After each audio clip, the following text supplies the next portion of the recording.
musician from Cape Town. Forgive me, but I don't. No, but you know what? I always wanted to, but I didn't feel that I was good enough.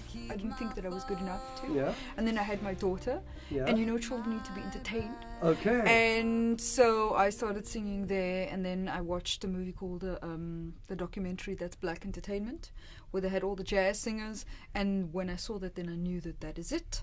Then I went through my husband's records, and I learned all of the jazz songs that I could get my hands on. And then it was just, you do whatever you can, however you can. Ella Fitzgerald, man. Ella Fitzgerald, because she was so smooth, and you'd listen to her and you think to yourself, like, how is that woman doing that with her voice? And still, when I think of Ella, I think of there's such grace and fluidity in her voice, and she's so good. I mean, if you want to be to be really honest, the first album was just a mishmash of songs that were put together. We thought, okay, this is a good song, that's a good song. And I think with any creative process, you learn as you go along. So that was it. It was just we put songs together that we liked. Yeah. With the next album, of course. Is he a name, perhaps? Behind Closed Doors, first album. That was the first one, and the second one? The second album is going to be called Caught in Between. Okay. And it's going to be a double album. And the idea is this journey that I've been on for the last 2 years. I felt caught in between.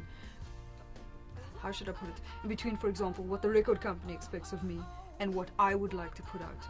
And I think that every person can kind of relate to that, because we're all caught in between people's expectations and our own desires and aspirations. And what makes us work as human beings is if we can find a balance. Yeah. And so that is what the album is about. And so it has two distinctly different moods on it, So Yeah. one's very upbeat, and the other one is it's somber, it's introspective, it's very much moody.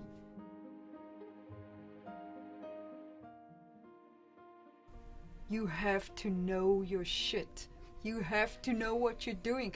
I went to Montreux so inexperienced with all of a lot of people's expectations on me, and I didn't really know what to do with it. And when I got there, I was so overwhelmed by the experience.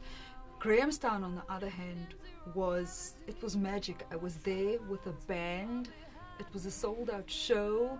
It was everything that I want my show to be, my music to be. And like I said, my musicians, they are that good by themselves, So I felt supported on all fronts going into the Grahamstown Festival. Well, sometimes I think when it comes to songwriting, I'm a bit of a coward, because if I have to sit and write really about what's going on in my life, that requires greater honesty that sometimes I'm not capable of. That's the first thing. So sometimes I write about bigger things, or I write for other people that I know so well. Yeah. You know them so well that you become them as you are writing them. I don't really have a process. I think with creativity, there's lots of myths around it, but it really comes down to just working and being clear about what it is that you need to do, and sitting down, and then letting whatever is supposed to happen. My biggest obstacle in this music career is not anyone, it's myself. It's my own crap that I have to deal with. It's the fears and the anxieties that I have as a musician. So as I progress with the music, I find that I learn to trust myself and my voice more, and the more I do that, the better the music is.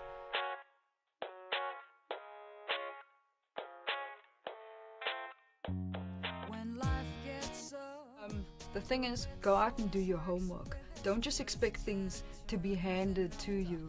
You have to work for the things that you want. And if it's really something that you love, it's easier. You don't mind the work. You don't mind sitting till 2-3 o'clock in the morning. There are a number of resources that are available out there, and you should always ask people for advice. Always ask, because actually a lot of people, if you ask them, they would give it. You know what I mean? Find me on Facebook, ask me a question, I will answer it. Well, you see, the thing is, I've got this philosophy of which ties into always moving to what's next. I do not want to be in the same place that I was a year ago. I always want to be moving. I always want to be pushing my own boundaries. That's why I said if people mail me and they ask me to listen to their music, I will, because you never know what you could come across. You know, I like being very, very open to the process. But I don't. I just want to make really good music, and I would like the music to get out there to people. You know, but set plans, no. Like I said, I wouldn't even be sitting here with you if I wouldn't, because I never had the idea that I would be here.